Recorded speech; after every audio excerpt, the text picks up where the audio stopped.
Consult an advisor or conduct your own due diligence when making financial decisions. General principles discussed during this program do not constitute personal advice. This program is furnished by Dentist Advisors, a registered investment advisor.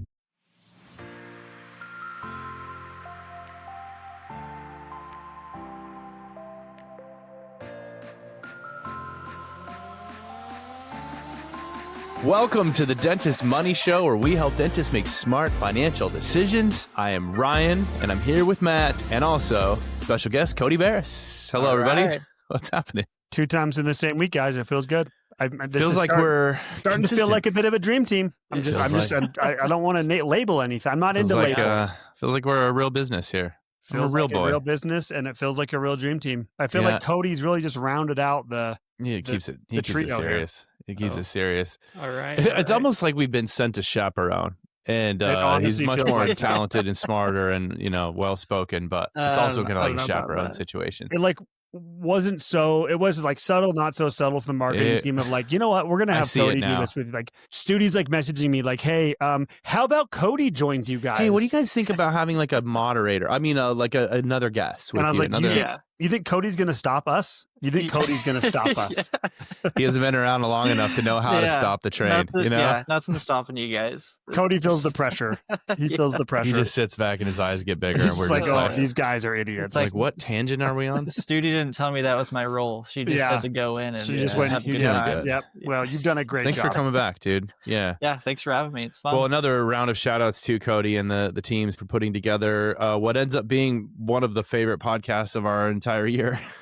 Which is really cool. It's where we steal the idea from Spotify and we do a Dentist Advisors Wrapped, and we talk about some of our data, the most talked about data that everyone wants to know. Feels like every company does this now. We were swapping some things, like some other like kind of Wraps level results from softwares we use. Yep. And it's funny how like every company does this now. It's cool. You're in review. Yeah. There's some good basic ones. Now? Are we just considered We're basic? I did like the this platform Riverside. I liked the most used word and then the ums. I sent that to the team. Yeah, that was good funny. Actually. They did like a little compilation. That was really funny. Of like every time we said or there's another one I need to find of us laughing. It's like a compilation of us laughing. I need to find that. Really? It's like 30 seconds of just compilations of us laughing. Really? Okay. Yeah, I need to send it. It'd be funny. What was the most used word? I'm curious. It was percent. Yeah.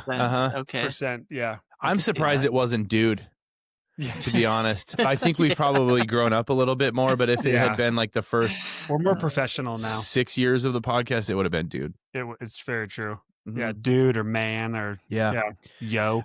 All right. Well, speaking of let's get into this. So this is the second half, depending on how you're listening to this, but second part of our wrapped data. Let's give. Can we point out really quick that you can watch this on YouTube. So we're gonna be talking a lot about results and numbers, and we are now pushing a new initiative in 2026 of doing a lot more video and YouTube.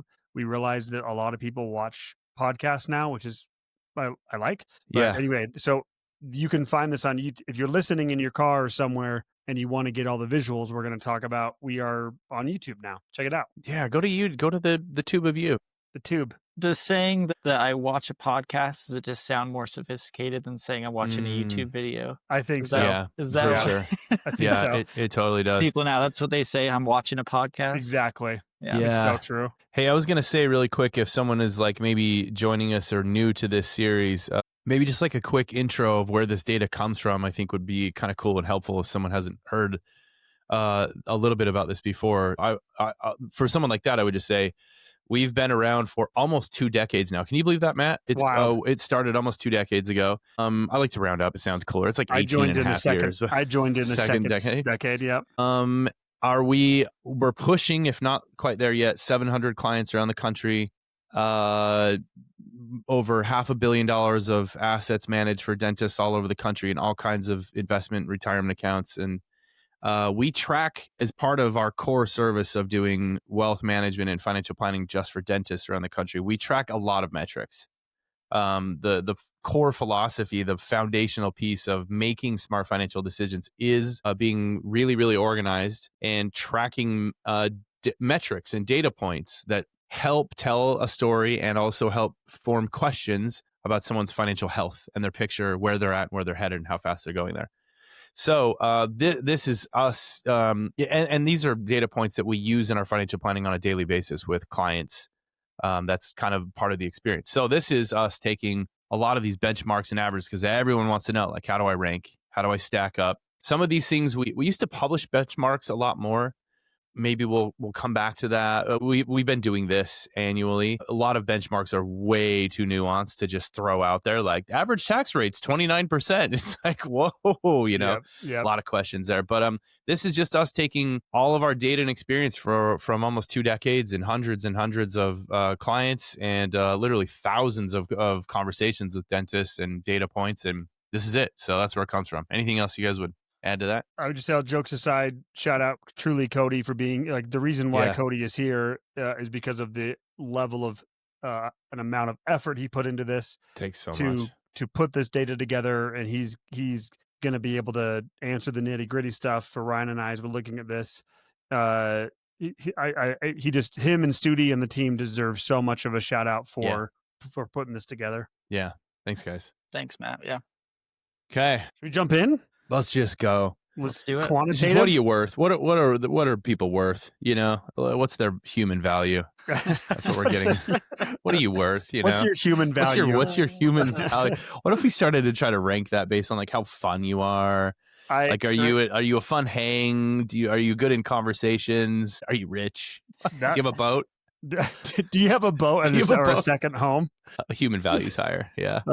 Cody, do you want to break down this chart? Let's have, because you put together this data. Do you want to just kind of break it down first, kind of high level? Yeah. What we're looking at. So this is kind of an overarching average of the metrics that we get asked about the most as advisors. So this one, it's broken down by specialty. Specifically. So on the left-hand side, if you're watching this on YouTube, you can see, but we've got it broken down between general dentist, orthodontist, periodontist, endodontist, oral surgeon. It breaks it down by averages according to those specialties. So the overall, if we're looking at specifically age, if we took all of our clients, the average age is 41 years old. Which still holding pretty steady. Yeah, that's actually like kind of held steady. Mm-hmm. Yeah. So it's been around that 39 to 41 range. Late 30s, early 40s. That's kind of like the avatar for who we've done business with for so long. Yeah. Yep. So, and it just goes across the board. Another thing that, we talk about a lot is net worth. Again, if we take all of the clients that we have that we met with, the average self-worth, Ryan. Not self-worth, net worth. Yeah. Very different financial dollar amount net worth. Yeah. Yeah. If we're just looking at a general dentist, which most of our clients are general dentists, the average net worth is around 2 million. So if you think the average client that we're working with in our client base is age 41, net worth is about 2 million. Mm-hmm. So that's kind of what we're looking at here. Matt, retirement readiness. That's a new term-ish. Walk us through what are we saying by retirement readiness? Thanks, Cody. Yeah, we've done a bit of a rebrand, we'll call it. I don't know if rebrand's the right word, but just kind of some adjustments to some of the metrics we use and the things we talk about. So for the OG listeners and people who have followed us for a long time, you're going to know the term total term. Mm-hmm. That was redundant. You're going to know the word total term, which is what we've used for a long time. We decided to lean more into clarity over cleverness when we kind of did this revamp and restructure of. That's not a very ChatGPT, but I know that came from you. Clarity over cleverness. That came from you. Did that sound like ChatGPT? I don't know if that's a compliment. It's so well spoken. Anything that's so well spoken these days, I'm like, that was chat. Yeah, that was actually you. You've been talking like this before. I'm just literally reading ChatGPT. No, I'm just kidding. Yeah, clarity over cleverness. I do like that. Yeah, so we've leaned. That's kind of been our goal: is how do we get more clear, less. And not saying we don't want to be clever and fun and whatever, but just how do we lean into clarity? So all that to say, one of the main, the ultimate North Star metric for. If any client comes to us and is like, what's the ultimate thing you're trying to help us do? It's to get to retirement readiness, work being optional as soon as possible. Yeah. Right. Retirement readiness, work optional. Yeah. I like what you said, Ryan, on either the last show or one we did prior. I can't remember, but about getting rich quicker. I kind of like this. Oh, and I want to get start rich quicker. Get rich quicker. That's another one that sounds like comes from ChatGPT. Yeah, you get stole rich that quicker. We're just stealing stuff from GPT. But so kind of that same concept. We're trying to get people to be, and again, we like this term readiness for retirement. It doesn't mean you're going to retire, but we want to get you ready. So that is, but the numbers are the same. So when we go through these numbers here, it is the same. It's a multiple of your spending and or the number of years you can live off of your assets. Yep. With no growth. You can with an ideal range being somewhere that begins around a 25 score. That would be above. The target. Yep. That's 25 or above. Or above starts to become the ideal. So going back to that now, we're saying the average, let's just say general dentist, kind of like the industry, general dentists make up the majority of our client base as well. The average dentist being about 41, having a $2 million net worth on average, and a retirement readiness of 10.28. When I have a client asking me, what's the pace of like where my retirement readiness score for our OG listeners, our total term, how that should pace along. Now, for one, the first 10 points of your retirement readiness score are slow. They take a long time to build that momentum. Longer than you think. Way longer than you think. Yep. An ideal average. I also like to say this to clients too. When I use the word average, I'm talking about among our clients. If you took our clients' data and overlaid it across like ADA data among dentists, just generally speaking in the industry, our clients are out, they're in another league. They just are getting rich quicker. Get rich quicker. Get rich quicker. Yeah. So that's going to stick, dude. I love it. Get rich quicker, I think is really cool. So when I tell a client, okay, among our clients, an average pace of this is if you could hit a 10 by the time you're 45 and a 20 by the time you're 55 and then somewhere around the 30 by the time you're in your mid 60s, that's a good pace of building a retirement readiness score. And you might be below or above that. And anything above a 25 really starts to put you into a place where work is truly optional mathematically, just pure math. So what this tells me is it confirms the story I know to be true among our clients, which is our clients tend to build a higher net worth faster and safer at an earlier age than the average dentist, according to average ADA kind of data. And when I say hit a 10 retirement readiness score at age 45, that's not what the average dentist is doing across the country in the industry. That's not. Our clients are doing that, and they're hitting it on average at earlier than that. The average dentist retires at 69 or 70. Yeah, so almost 70. And we know these stories. I mean, that's a lot of anecdotal stuff, but we know these stories from the thousands of conversations we've had.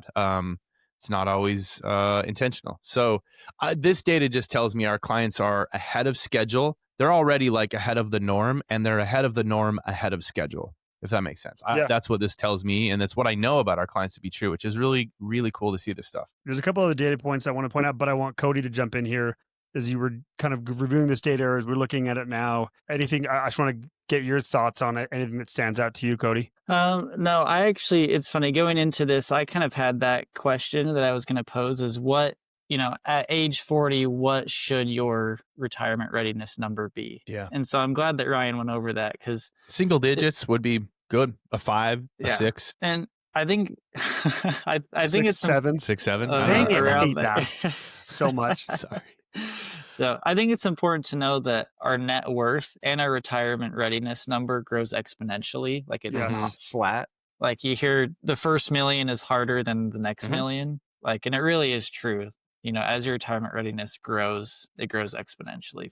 Yeah, it does. I mean, the first points from 0 to 10, they're hard earned, and from 10 to 20 faster, 20 to 30 faster. It's just the compounding effect of bigger accounts, higher income, less debt, more profitability, higher income potential. Yeah, this is cool to see a little bit of an underlying outlier on the perio side. That's probably just that out. Well, I mean, what does that say to you? I mean, it's just a data thing. And Cody, you might have sample this data. size. You might be able to access this, but I think this is a sample size issue. Yeah, it's just a sample size. So when I look at this, the overall they skew younger.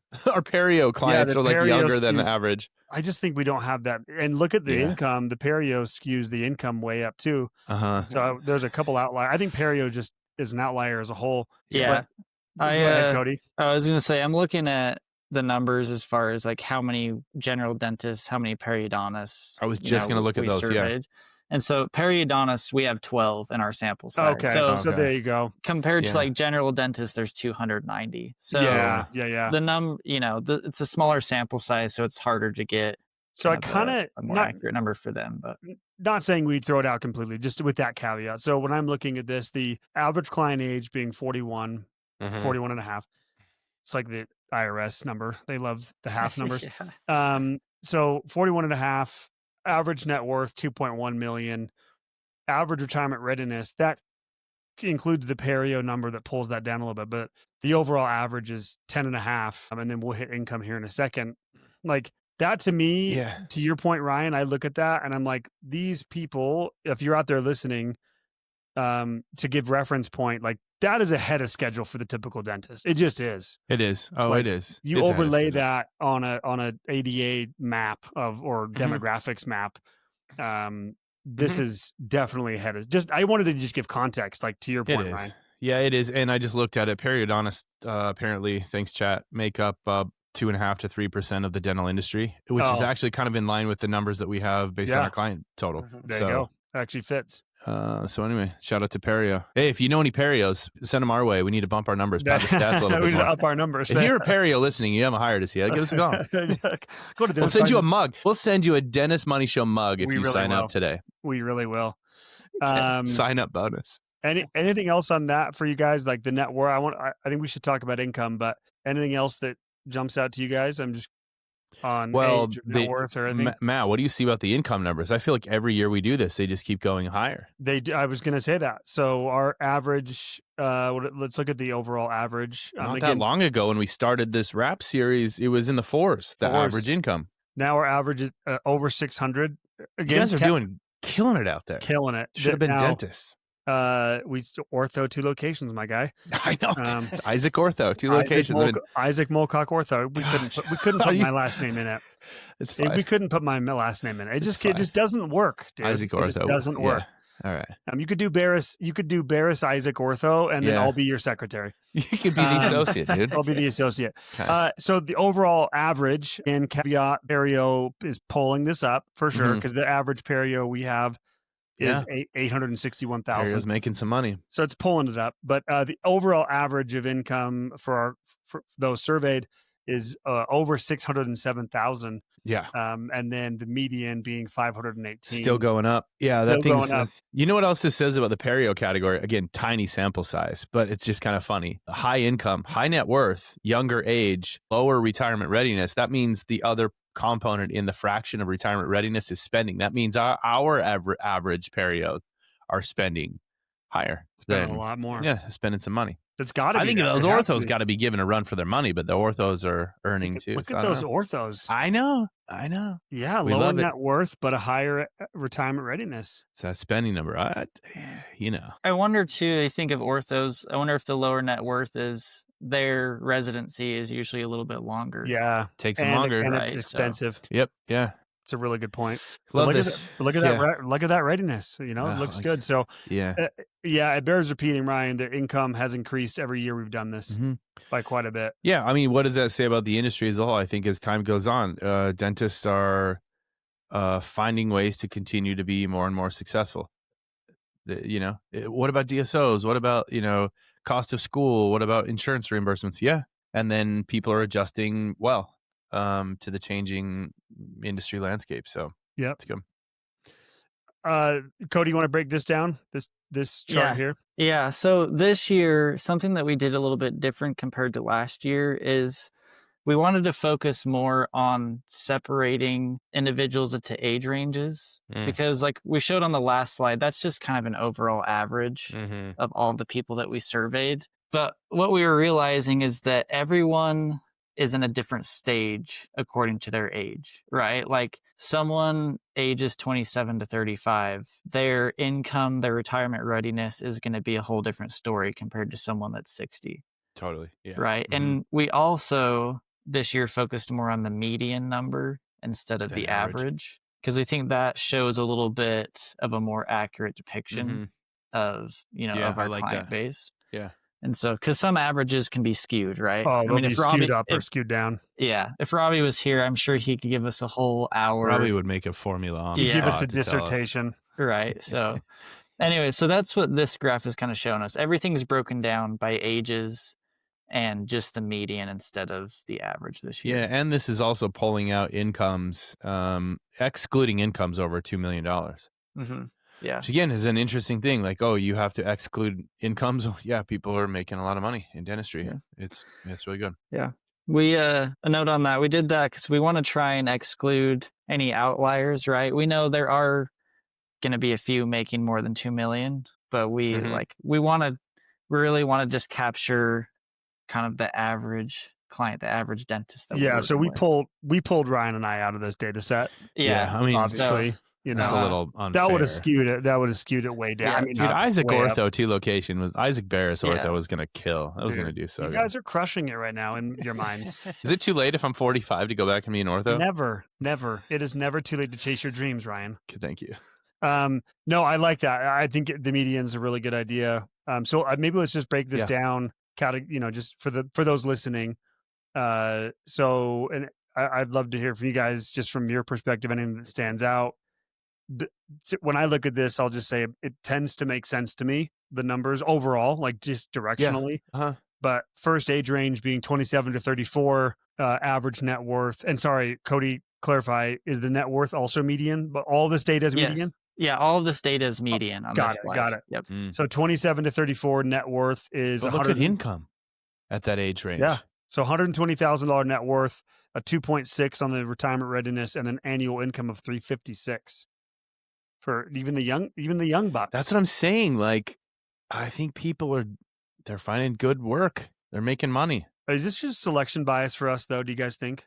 Yes. Yeah. I think if you just told the general population across the country, hey, average dentist between 27 and 34, median income's 356, they'd be like, no, it's not. I'm making half of that at some giant 6-day-a-week corporate shop. Yeah.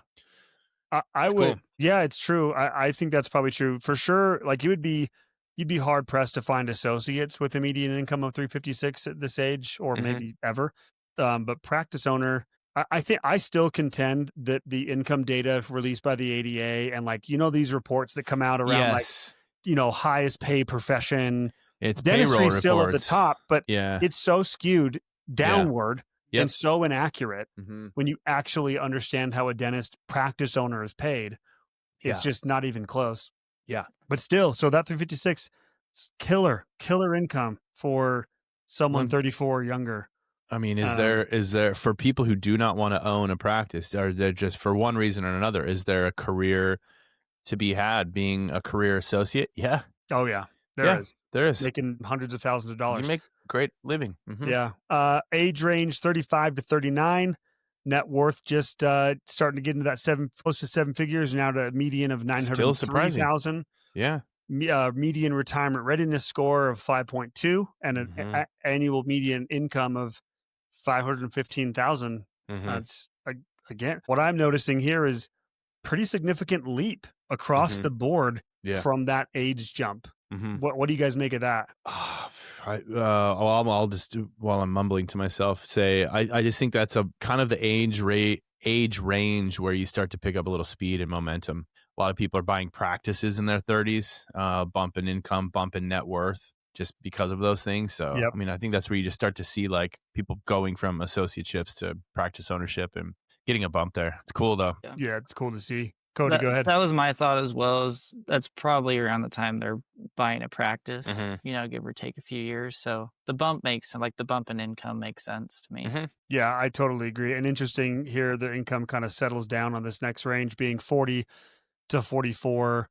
Net worth takes a sizable leap in this age range from 900 to just under 1.8. I think a lot of people are buying real estate at that age. Give it a few years. Debt's paid down more. Debt's getting paid down. They're just accumulating more assets. Their income's rising. Profitability's rising. Some debts are coming off. Yeah. Just making more money.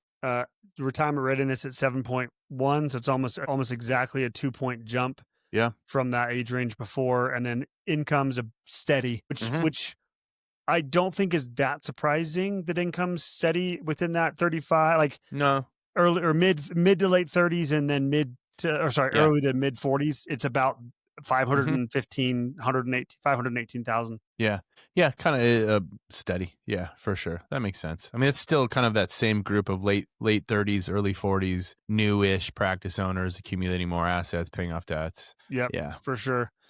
This is the big leap, as they call it. I think we had a big leap in sometime in history. I don't know when, it's like 1600 they call it. Anyway, big leap. This is our big leap from 45 to 49. Net worth goes, the median is now just under 3.7 million with a retirement readiness of 12 and an income jump to 640,000. We're into the Cody Barris range. Cody, what are your thoughts? What does that feel like, Cody? What does that feel like, Cody? What's your category? Yeah, it's close to the Cody Barris range. Oh, we're not even there yet. But no, I think it makes sense. Like they buy their practice in their 30s, early 40s. Things start rolling. They start, becoming a little bit more profitable. Their income jumps up.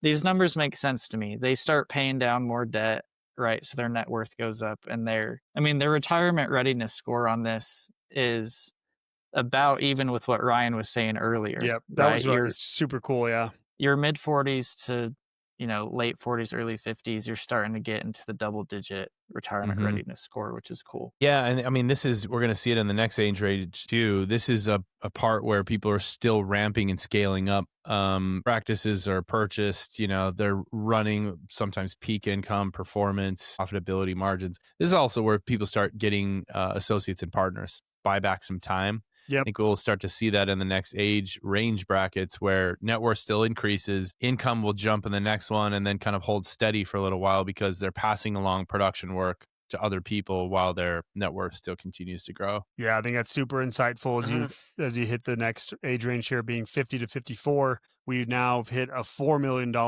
net worth median, just under 16 on the retirement readiness. But income drops in this age range. And I think, Ryan, you just hit it on the head. Easy explanation there. It's now down to 580 from 640. Yeah. It's just you pass off production. You want some time back by the time you're getting tired. Back's hurting. Yep. You're sitting on a Florida podcast and you're only 45. Yeah. And you're getting ready for back surgery. I find myself right now. You're getting ready for back surgery. You're not even 40 yet. So yeah, I feel you. Yeah, they're hiring associates. They're getting partners. They're taking liquidity off the table out of their business. Selling some ownership and preparing for transition. They're preparing to slow down. They're just getting some time back, and it's cool. Yeah, I think it makes sense. Cody, any thoughts on this section here or this age range? I was just gonna say, I think it's cool, at least with the sample size that we have. It's cool to see that people can scale back a little bit because of all the preparation they've done for the last 20 years, right? I feel like, the average dentist or the average person isn't that prepared at that time. Does that make sense? Like their net worth isn't high enough where they're like, man, maybe I can scale back and only do 3 days instead of 4, or maybe I can hire an associate. I know it'll lower my income, but I'm okay with that because I have enough assets built up that I'm like, okay, taking some time off. Yeah. So. And it's also, it's a really good point, Cody. And I'll just say too, from the kind of financial planning we do for the majority of clients, most of those people in that net worth is going to be highly liquid. So when people have multi-7-figure net worths, they're gonna have quite a bit of liquidity, access to money without penalties and fees. That's how we define that. More liquidity than the average dentist, which is kind of what you're describing. They'll find themselves a lot less stressed out. Debts are getting paid off. They've accomplished a lot of things. They're getting more and more liquid as the years go on. A liquid net worth just lowers your stress quite a bit and makes it easier to say, yeah, let's bring in an associate. Let's bring in a partner. Let's slow it down a little bit. Let's knock off half a day, a full day. Just makes it easier. So the composition of these net worths are interesting. Most of our clients are very, very liquid dentists. It doesn't mean money's sitting in a checking account. It's still growing and invested. Accessible. Yeah, it's accessible. And that liquidity, it just feels different. You sleep better. You sleep different at night when you're liquid and you make decisions differently.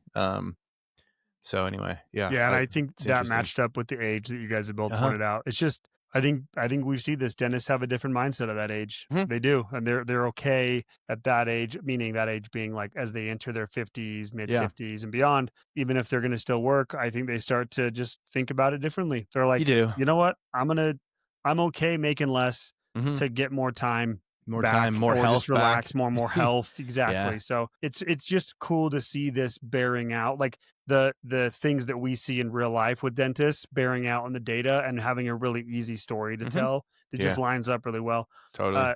Last two age ranges here, so 55 to 59. Net worth continues to climb. Not a shock here. 4.7 million and change. A 17.3 on the median. That continues to go. Yep, just keeps going up on the retirement readiness, and then income continues to come down at this age range of 557. Do you think it just that's a continued scaling story? Back. Just continue to scale back. Net worth goes up. You want more time. You want your health back. Time to start slowing down past pass things to the next generation, the next dentist. Start thinking about your exit. Income will come down a little bit. Yeah, I think that makes sense. Yeah, I can see that. I also want to know our sample size is a lot smaller in these age ranges. Yeah, the older they get. Good point. We have a little bit less data here. Yeah, but I would agree. I feel like that the story makes sense. Like still the numbers. Tracks. Yeah. Well, it's like the last age bracket, 60 to 78.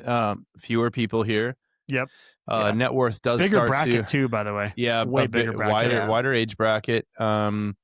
Retirement readiness continues to climb. Income comes down still. Again, people are retiring in this age, and they're withdrawing their assets. They're drawing down their assets. So you'll see net worth drop in some of these cases as they start spending down the money they saved. So again, that's huge bracket there, 12-year span. I was going to say 18-year span, right? In the last one where. Or 18, not 72, it's 78. 18-year span. And especially when you start getting like late 60s, early 70s. You're starting to deplete. Yeah, you're depleting stuff. You should be.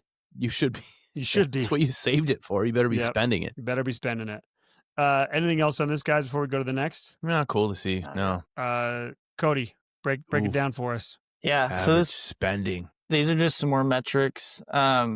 Again, it's broken down by age range. These are all median numbers instead of averages. But on this slide, we're talking about spending and savings, like more of the cash flow. The last slide was more, net worth and balance sheet. This is more cash flow.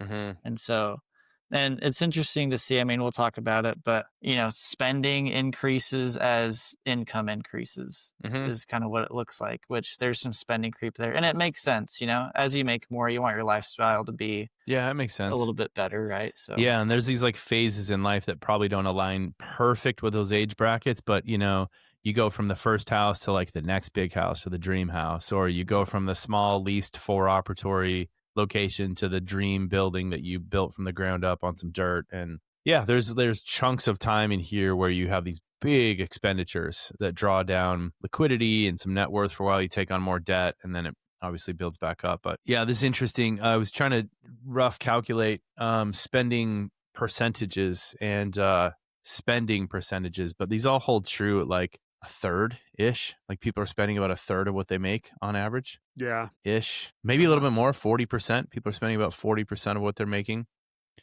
Kind of holds true. I mean, that's all personal. That's all your personal expenses, personal debts, home, all the stuff that happens over a whole year.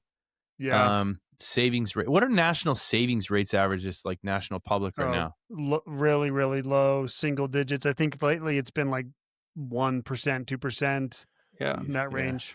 I thought I saw it's anywhere between 0 and 3%, but it's actually the higher net worth individuals that are saving more is what's pulling that up from 0. Like if you were to take the median household in America, their savings rate would be 0, essentially. Yeah. Which makes sense. Yeah. And you look at this savings rate data, obviously it's lower savings, even on higher incomes at an earlier age, but lower savings dollars, which makes sense because you still have a lot of debt in those early years. Something, go ahead, Cody. Go ahead. Something to note on this too for the annual savings.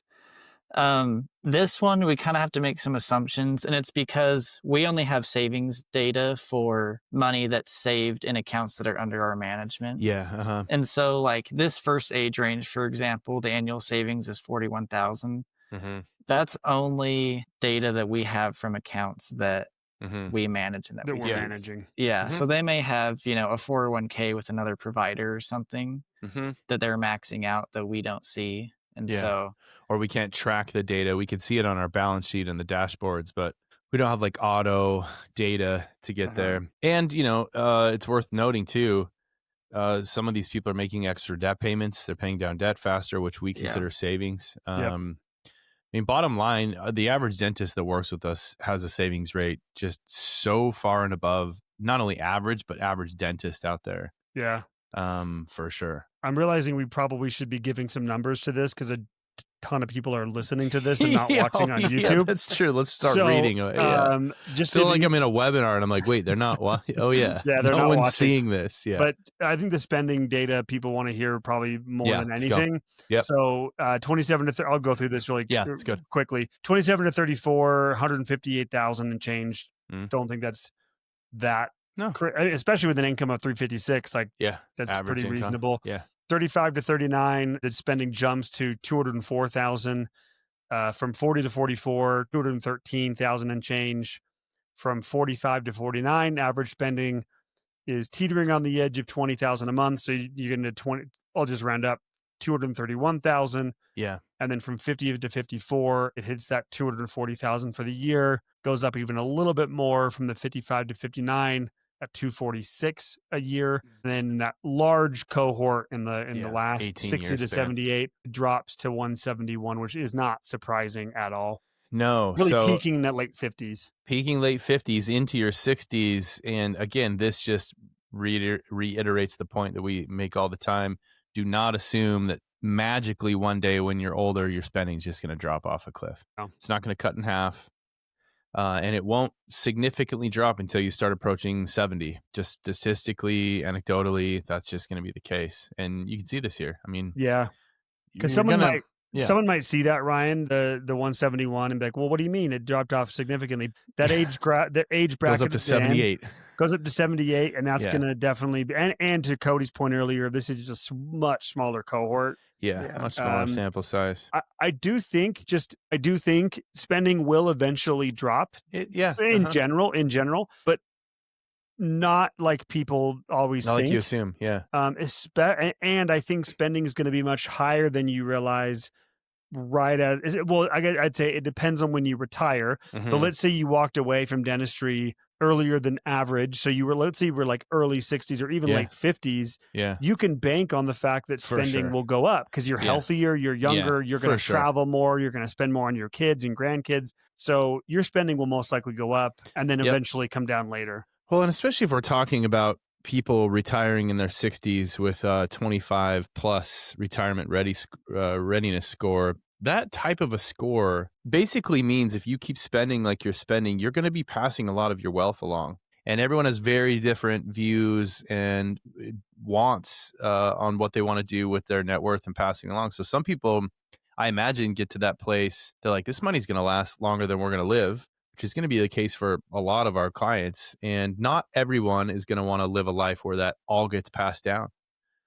They're going to want to splurge. A lot of people in their late 50s, early 60s have kids that are 20s and 30s and probably 20s, and which is a prime age to go splurge on your adult kids in their 20s because you're just broke in your 20s. You might have grandkids. You're like, let's just spend the crap out of this thing and, take our kids on cool vacations while they're like young and broke and getting into their own adulthood. So just had this call with a client yesterday. Just had this call with a client yesterday. They're doing extremely well. I mean, their retirement readiness score, let's just say, is they are ready. They could lend a few points to some people. they're ready times 4. They're killing it. They do really, really well. Jeez. They're both still working, building their business and just killing it. And they will do so for a long time. And they're what pretty specialty, young. by the way? They're GPs, or she's a GP. Okay. I was talking to her husband yesterday, but she kills it. An incredible business person, does really well. And again, young, continuing to do this. They both will have more money than they know what to do with. Talked to him yesterday, and we talked about this exact concept, Ryan, where he's like, our son is graduating college. And he read somewhere, whether it would be from us or someone else, he read somewhere that the average person who inherits money is in their, I think it's like mid to late 50s or early 60s. And he was like, and they're gonna pass on some money.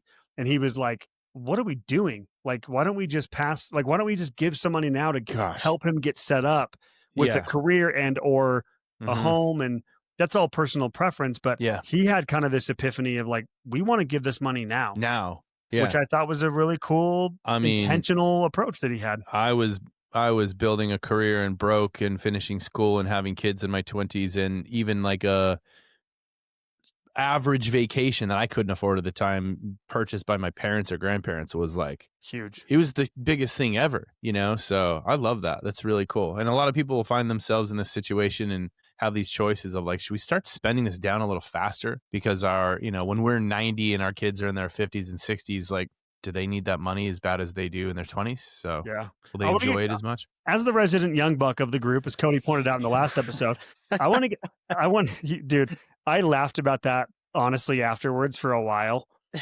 Just that, like, you're so kind and endearing, but the way you just like throwing out a stray, just haymaker to Ryan and I was hilarious. Caught it on the chin, and just like slumped us. But as the resident young buck, I'd love to get Cody's perspective on this from like the inheritance kind of discussion. Not saying like, I don't want you to divulge personal information about your family, but just your perspective from a younger person than Ryan and I. Yeah. Well, I think we've heard of a lot of clients recently talking about the book Die with Zero. Yes. Right? And Bill Perkins is making the rounds apparently. I think TikTok got a hold of it, didn't it? Yeah. So, but I agree with his philosophy where I feel like money spent like with your parents when they're alive is I think more valuable than an inheritance that you get, right? Like we all hope, we work in our careers, we save, most of us, we try and save for our own retirement the best that we can, right? And we're trying to set ourselves up. We're not really banking on getting this big inheritance from our parents. What we're really hoping for is, can we have meaningful experiences while we're all here together, right? And so this is my personal opinion, but I feel like, like you were saying, Ryan, when you're in your 20s and having kids and building your career, like I would so much rather have that money spent on a family vacation together. No question. That you like can't really afford at that time in your life. Yeah. Right? Or let alone a down payment for the first home, or paying off some student loans that are just strapping you down, and huge like relief at that time of life. I'm glad we're on the side quest. I really do think it's meaningful and good. The counterpoint, I'm not even making this counterpoint truly, because I actually agree with you guys' philosophy. But I think exists. The other side of this that I've heard from people, which I think is valid, is the slippery slope of that approach from dentists who say, well, I don't want, like, I am who I am because I earned it. Right. Like I have clients who are literally like, I don't think I'm going to pay for my kid's school. 1,000,000%. Or house. Like, 1,000,000%. And maybe there's an argument maybe to be made of like affordability of both school and homes being different than before. I get it. But I guess just saying, I think there's a distinction between the examples you guys gave of saying, meaningful experiences created and paid for by like the older, by the parents, versus like, I'm going to just pay for your life because I'm going to give it to you anyway. I just think there's a balance, I guess I would say there. Yeah. And then like you said, it'll be everyone's preference. And then there's probably things that you can pay for that wouldn't maybe ruin someone's grit or tenacity. So vacations are a great example. Totally. Great example. Yeah. Those luxuries. And then you're like, no, you make your own rent money. Yeah. You pay your own rent, dude. But think of the pressure, think of the second order effects of paying for big vacations for like your adult kids and being like, I'm taking the pressure off of you feeling the need to do this yourself. And then you can allocate your money and time and energy into building your career. Please do go grind, pay your bills. Really good. And then let's go. Yeah, that's cool. I love this. Anything else you guys want to add to the? Not on this one for me. Figures here. We hit the spending. I'll just really quick. Same thing with savings, annual savings. I'll just go fast. 27 to 34 is 41,000 a year. 35 to 39, 48,000, just under 49,000 a year. From 40 to 44, the median savings, annual savings is $60,000 a year. Keep in mind, this is just to the accounts we manage. From 45 to 49, 5,000 a year. So a bit of a drop, probably just a data anomaly. This one is, I don't know if the jump. I actually don't think it's surprising. I think there's a reason for this, but there's a pretty big jump. So 50 to 54 goes to 138,000 a year, and then from 55 to 59, is $146,000 a year. Guys, that's got to just be time of much life. bigger Yeah. time of life, much bigger allocations to retirement accounts, cash balance plans. Those student loans drop off. Yeah, student loans drop. Practice loan is done. Yep. They're backloading everything. Yeah, that makes sense. It's very common. So what does this mean, though? This means that if you have not built, let's just say, like financial systems and processes around you, so that when you get to the age when your practice loan or your student loans drop off, it'll just get spent somewhere else. Like if you don't have high amounts of organization and some accountability, someone like kind of holding you to, oh yeah, your $8,000 a month practice loan's done in January.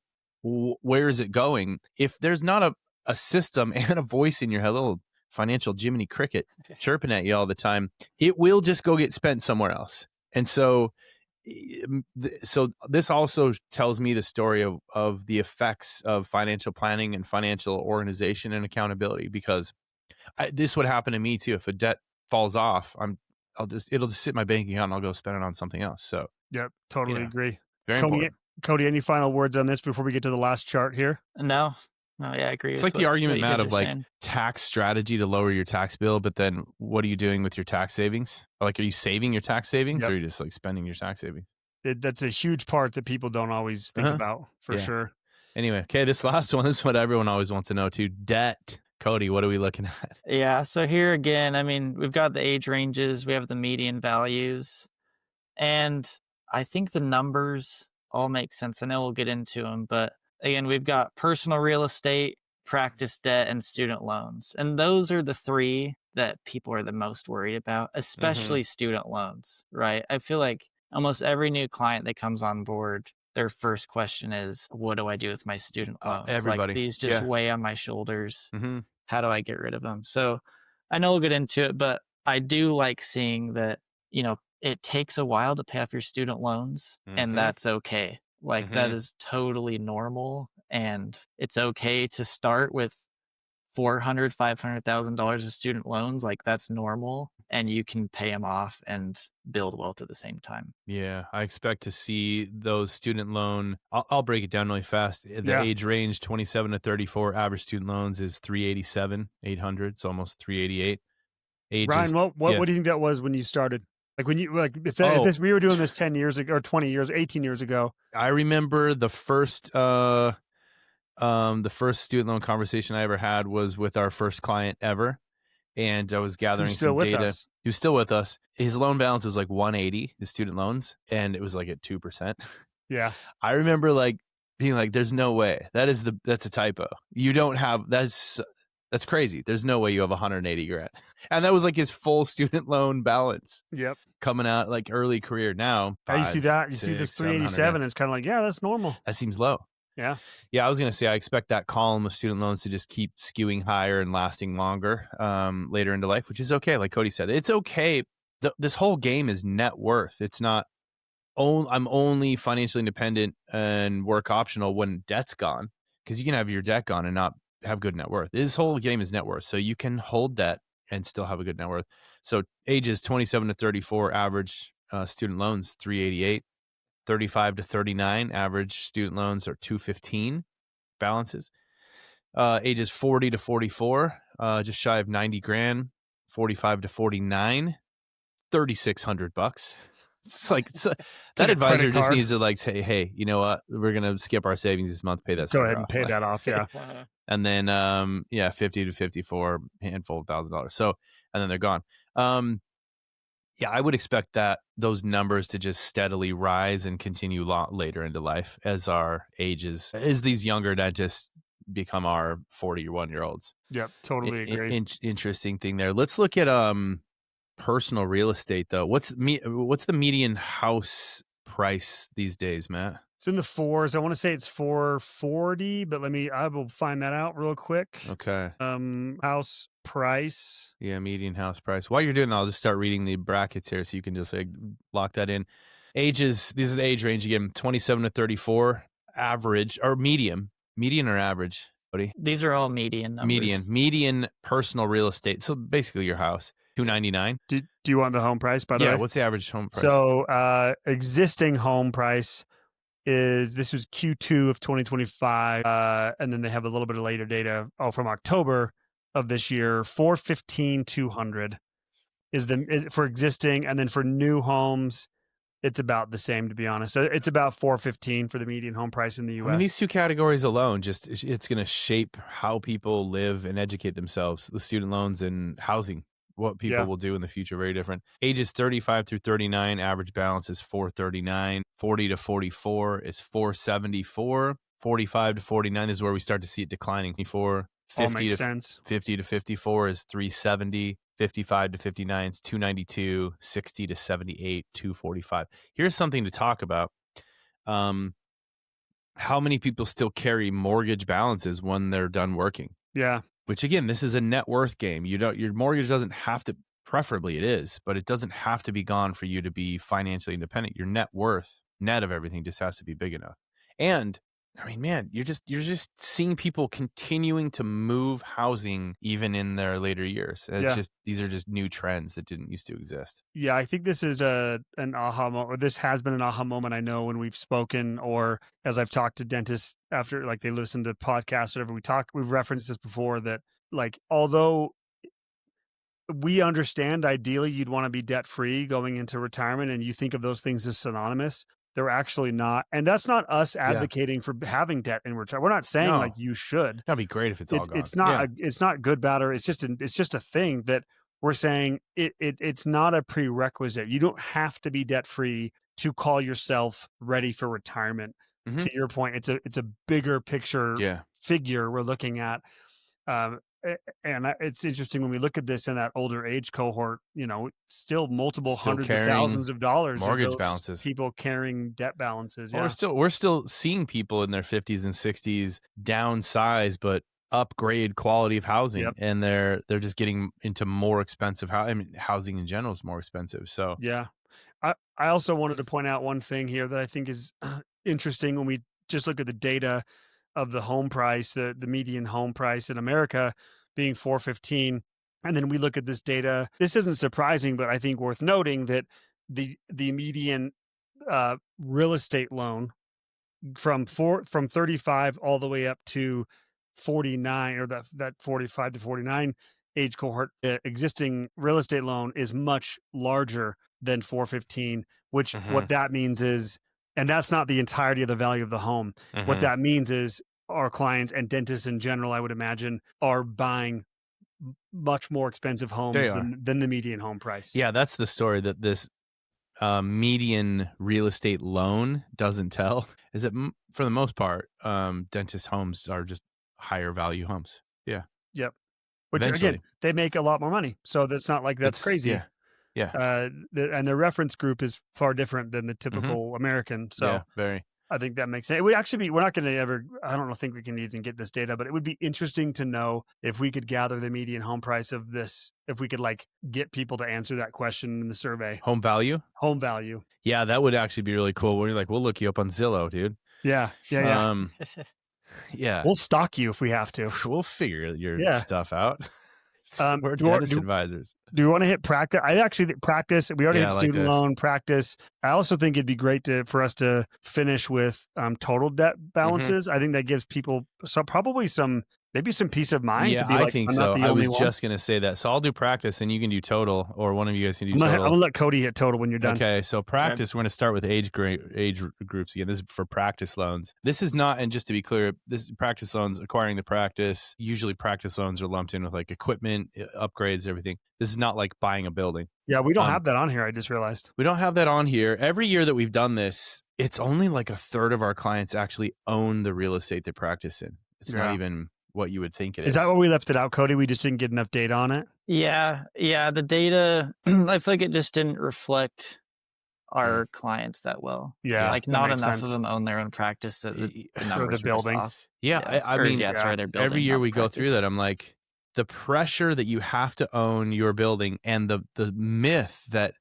the real way dentists build net worth is by owning commercial real estate that they practice in is just a myth, because the data would show most dentists don't do that. Yeah. And they still retire. Okay, so age ranges 27 to 34, average practice loan, 0. Bought in yet. Median. Median. Yep, median.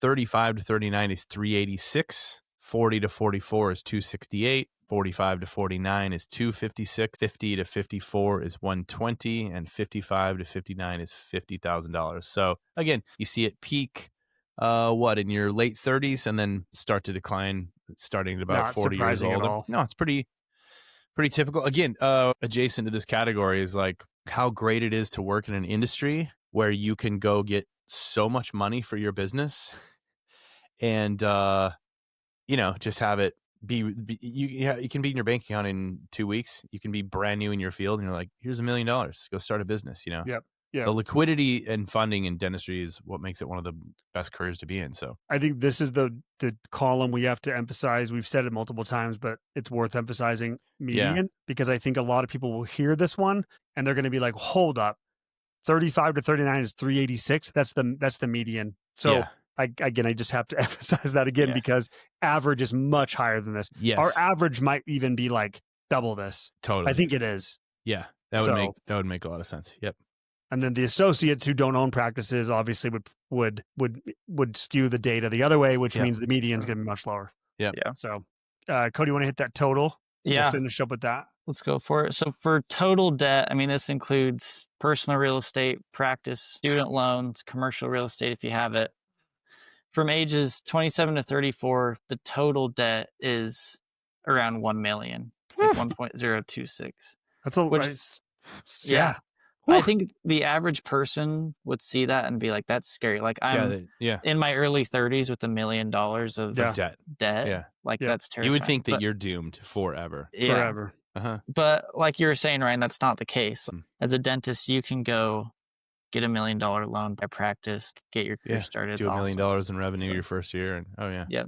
So ages 35 to 39, it bumps up to 1.2 million.